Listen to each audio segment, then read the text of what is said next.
Meus queridos, este vídeo de hoje é um pouco diferente do que costuma aparecer por aqui, porque ele tem um cunho mais literário. Eu quero comentar alguns dos últimos livros que eu li aí no final do ano passado, no final de 2024.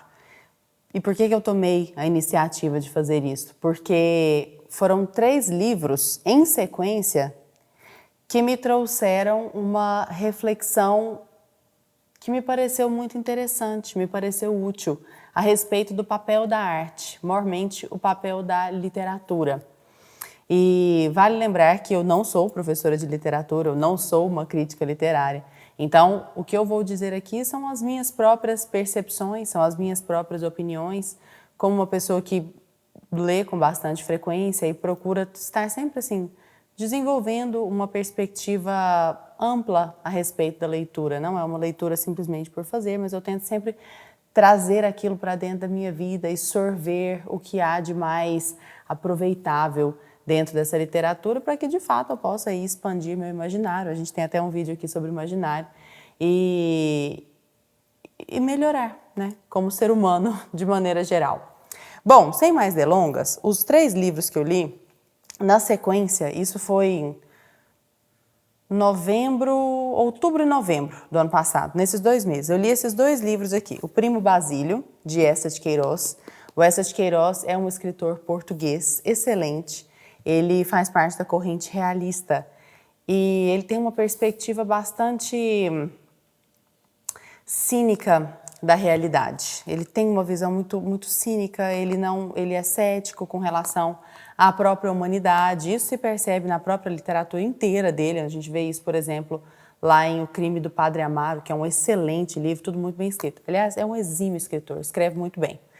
O outro é Olhai os Lírios do Campo, do Érico Veríssimo. É um livro posterior ao Primo Basílio, acho 1930 e pouco, se eu não me engano. Vou colocar a data, que se tiver alguma errata, vai aparecer aí na tela. E ele escreveu Olhai os Lírios do Campo, é um escritor brasileiro, Érico Veríssimo, exímio escritor. Todos esses aqui são ótimos escritores. E outro foi este, chamado Beleza, o que é e por que importa, de John Mark L. Miravalli, ou Miraval, não sei como é que se lê isso aqui propriamente.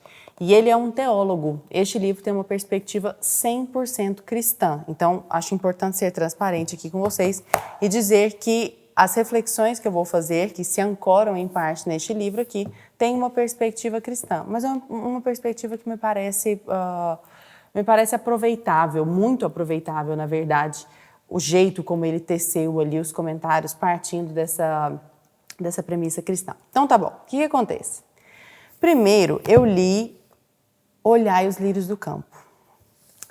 E qual é a história, assim, sem dar muitas pistas, né, para vocês, para quem queira ler, não perder o interesse, qual é a história de Olhar os Lírios do Campo? É a história de um homem chamado Eugênio, que teve uma infância muito pobre, uma vida muito difícil, uma família complicada, ele tem a autoestima baixíssima, assim, a autoestima dele é extremamente comprometida, mas ele consegue fazer medicina, graças aos esforços contínuos dos pais, são homens bem batalhadores e tudo mais.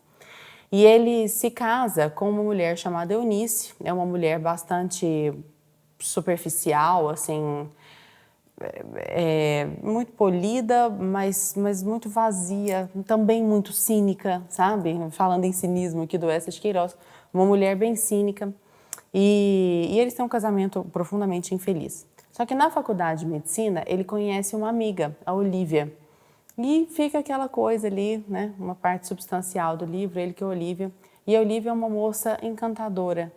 É uma moça super discreta, ela não é caricata dentro do livro, o que me deixa, o que me fez afeiçoar bastante pela Olívia, porque geralmente os personagens mais doces e mais redentores, digamos assim, tendem um pouco a ser mais caricaturados. É fácil cair na caricatura daquele bonzinho, aquela coisa meio angelical e tudo mais.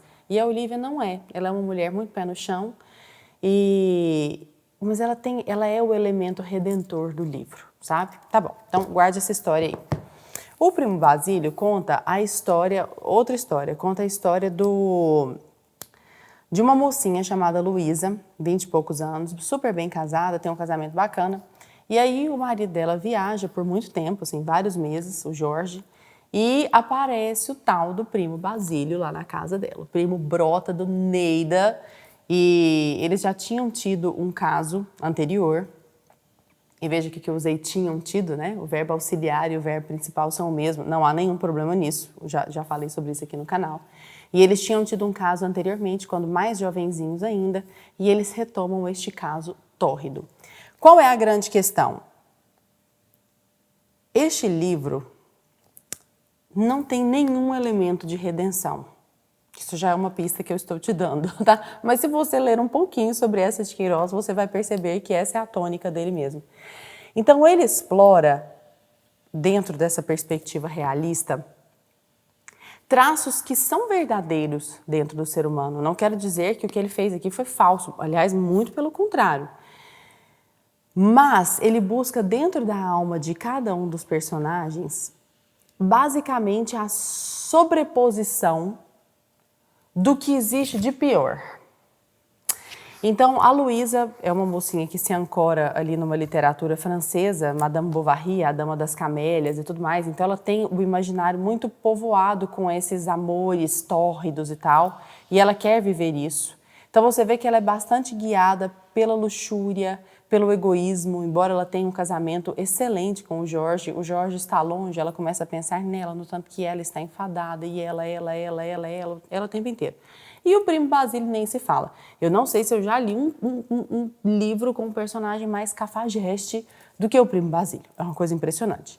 É aquele Dom Juan que aparece lá, bem luxurioso e também muito apegado a essas questões do dinheiro e das aparências e tudo mais.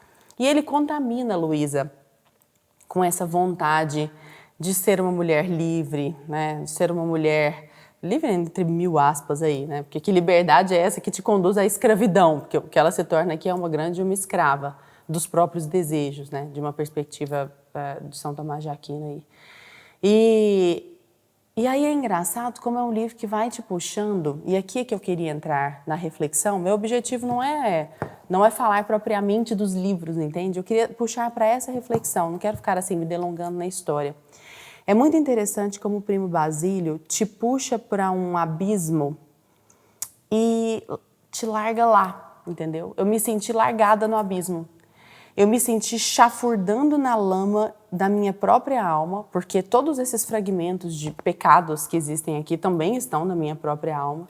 Então, é claro que se eu sondar com honestidade a minha própria alma, eu vou ver a luxúria, eu vou ver a vaidade, eu vou ver o egoísmo, eu vou ver a avareza, eu vou ver tudo isso que aparece aqui. Só que esses elementos tomam uma proporção tão grande, mas tão grande, que é como se eles impregnassem a alma. Eu percebi que eu terminei de ler o livro, eu estava até um pouco cínica, sabe? Assim, a perspectiva do próprio essa de Queiroz meio que imprimiu um pouco ali na minha alma. E eu fiquei para baixo com o livro. Eu realmente fiquei uns dias para baixo, porque não sei se vocês são assim, mas eu realmente entro no livro com tudo. Eu me dedico a ele, eu não quero só ler o livro para falar que eu li, mais um livro na minha lista. Não, eu quero que aquilo cause uma impressão na minha alma e eu possa absorver o que tem de melhor. E eu não tirei nada de propriamente melhor para minha alma aqui. Então, realmente foi um livro que me puxou para o buraco, sabe? Eu me senti no buraco. Muito diferente deste aqui. Este livro explora a feiura da alma humana também. O caminho do Eugênio é um caminho... Você fica com... te dá raiva, sabe? Houve alguns momentos aqui em que eu quis pegar o Eugênio pelo colarinho, sacudi-lo e dar uns bofetões na cara dele. Falar, nossa, que mimado, que menino egoísta, sabe?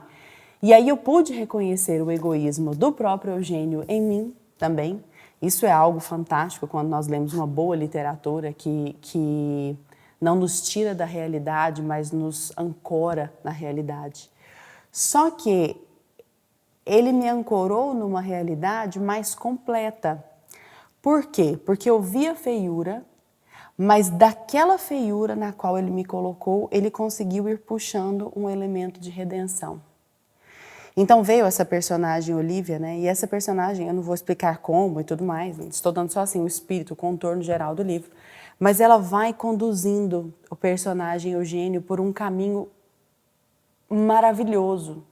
É um dos melhores livros que eu já li na minha vida. E eu tenho orgulho de ser literatura brasileira, isso é incrível, né? Maravilhoso. E ele vem puxando o leitor junto nessa escadaria de redenção, que é uma escadaria paulatina, é uma escadaria verossímil, não é que do nada ele acorde um anjo, não é nada disso, é uma coisa celestial, maravilhosa, nada disso. Mas ele vai aos poucos percebendo que se ele continuar chafurdando naquela lama, ele vai ser eternamente infeliz. E ele começa a procurar aqueles bens árduos, aqueles bens maiores, aqueles bens que transpõem as meras aparências, porque ele é um médico, então ele vivia no mundo dessa esposa dele, a Eunice, né, um mundo de muitas aparências. Ele começa a perceber de que maneira ele pode transpor aqueles obstáculos e se conectar com o que ele verdadeiramente nasceu para ser, com aquela que é a vocação dele. Vale lembrar, eu já disse aqui em outras circunstâncias, que vocação vem de vocare, do latim, que significa chamamento. Então, todos nós somos chamados a algo grande. Todos nós somos chamados a algo... Quando eu digo grande, eu não quero dizer de muito vulto social, não é nada disso, mas a algo que conduz a nossa alma verdadeiramente para a felicidade. Tanto é que se nós fizermos uma inspeção interna, e aqui sou eu dando uma filosofada aqui rápida, mas eu prometo que é rápido esse momento, mas se nós fizermos uma inspeção interna, nós vamos perceber que nós sabemos nitidamente o que é que nos faz bem apenas imediatamente e o que nos faz bem num prazo mais longo. É impressionante. Por exemplo, eu adoro sorvete de pistache, então nem se fala.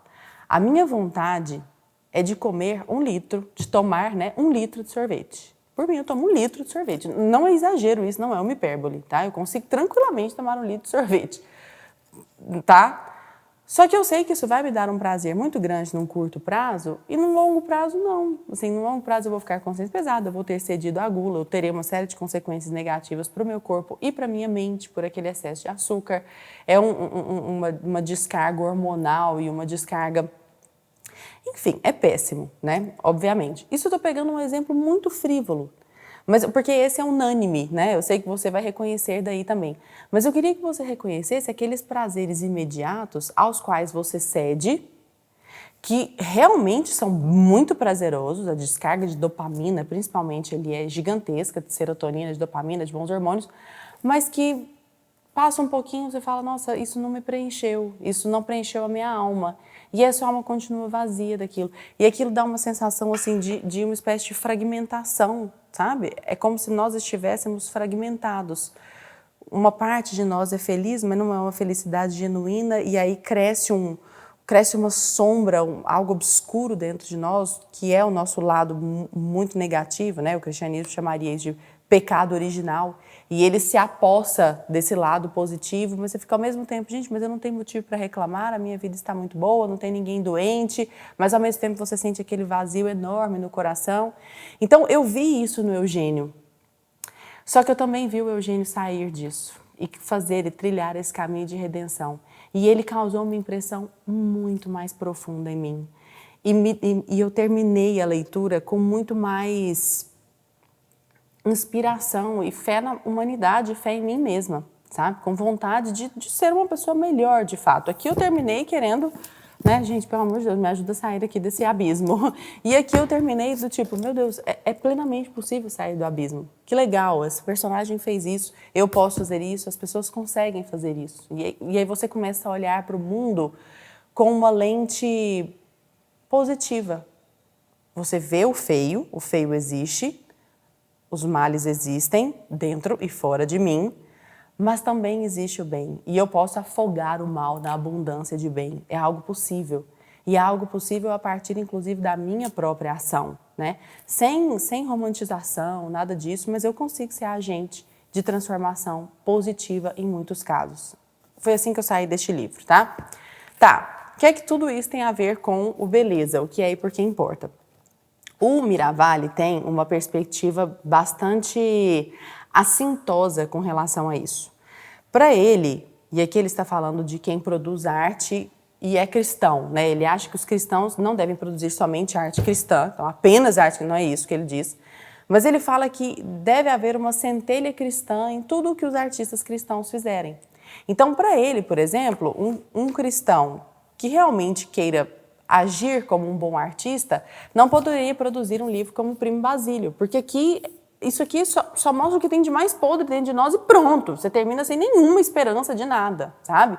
Ao passo que este aqui não. Então, eu até separei um trecho aqui, que é um trecho muito simples, você vai perceber que não há nada de complexo, embora o livro traga algumas partes mais complexas, assim, do ponto de vista filosófico. Mas aqui eu acho que resume bem o que ele quer dizer e que foi o grande amarrador de tudo que eu quero trazer hoje aqui neste vídeo. Ele fala assim, ó, isso significa, eu sugiro, que escritores de ficção, particularmente escritores de ficção contemporânea, têm uma obrigação moral de não apresentar o mundo de uma maneira que lhes pareça horrível, que é exatamente o que o Eça de Queiroz fez.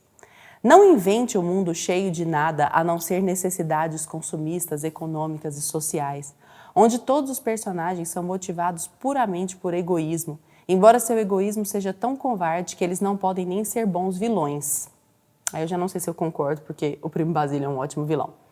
A sociedade contemporânea pode ter algumas similaridades assustadoras com esse mundo, mas o artista, o escritor de ficção, deve encontrar a bondade nas coisas, o bem que já está lá e o bem que pode servir como inspiração para buscar o que é mais elevado. Se você não consegue encontrar algo de valor sobre o que escrever, como escrever pode ter algum valor? Achei isso interessante. Se você não consegue encontrar algo de valor sobre o que escrever, como escrever pode ter algum valor? Isso me fez pensar, sabe? É claro que a perspectiva dele é uma perspectiva inegociável, né? Ele é um teólogo, ele tem uma visão cristã e nada vai dissuadi-lo disso aqui. Eu acho que uma literatura como a do Eça de Queiroz e todos esses realistas, de maneira geral, tem um papel importante. Eu acho importante a gente entrar nisso aqui também e assim, se sentir mal, de certa forma, com isso. Eu digo para o desenvolvimento da própria alma, porque você vê um lugar no qual você não quer estar. Eu nunca quero estar nesse lugar. Eu nunca quero fazer esse papel. E que bom que eu tenho agora essa lente, porque eu posso reconhecer quando esse papel estiver acontecendo à minha volta. Eu vou falar, você está sendo igualzinho a Luísa, ó. Está cedendo a luxúria igualzinho, com as mesmas ilusões que passavam ali na cabeça da Luísa, influenciada pela literatura francesa da época. Mas, porém, eu acho que algo como isso aqui é muito mais importante. Muito mais importante. Isso eu falo pessoalmente, tá? E aí você tem todo o direito de discordar. Aliás, deixa aqui nos comentários se você concorda ou discorda. Por que isso aqui me parece muito mais importante? Porque eu quero conhecer o vale das sombras, digamos assim. Mas eu também quero conhecer um caminho de luz. Eu também quero conhecer um caminho de redenção. E quanto mais eu povoar o meu imaginário com as possibilidades de que isso aconteça, eu já citei aqui em outro vídeo e cito novamente, que é o que acontece muito em Dostoiévski. Dostoiévski faz muito isso, ele faz muito isso. Ele mostra a pessoa na podridão, na escuridão da própria alma e depois ela vem encontrando dentro de si mesma, se agarrando ao que tem de bom e ao que tem de redentor e ela passa por esse caminho metamórfico, digamos. Isso me parece de muito mais valia como alimento para a alma, entendeu? Isso tem seu espaço, ok? Mas isso tem mais valia como alimento da alma. E me parece que o papel do artista, dessa perspectiva do Miravalli, e é interessante, é justamente conseguir olhar para o mundo e absorver e detectar os arquétipos existentes. Então, o arquétipo do egoísta, o arquétipo do luxurioso, o arquétipo do guloso, né? O arquétipo desses pecados, digamos assim, mas também o arquétipo do bondoso, o arquétipo do magnânimo. Aqui existe um único personagem, que é o Sebastião, que tem alguma bondade realmente no coração e é uma pessoa cuja bondade prepondera, né? Ela está acima da maldade e da feiura, digamos. É um personagem e ele é secundário, ele nem é assim mega ultra importante. Eu acho pouco.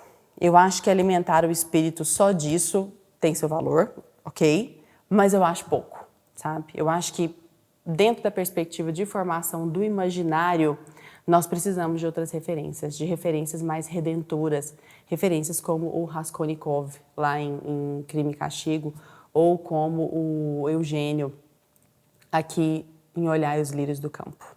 E tantos outros exemplos que nós poderíamos citar, me lembrei, bom, enfim, outras coisas também, mas que nós podemos citar aqui em outros momentos. Me diga o que você acha, me diga se faz sentido para você e se esse tipo de vídeo agrada a você também. Porque eu acho que nós podemos fazer assim uma espécie de respiro, sabe? De vez em quando mudar um pouco a tônica e depois nós voltamos para a gramática normativa e outros assuntos relacionados propriamente à comunicação nossa cotidiana. Me diga aí o que você achou, um beijo e até semana que vem.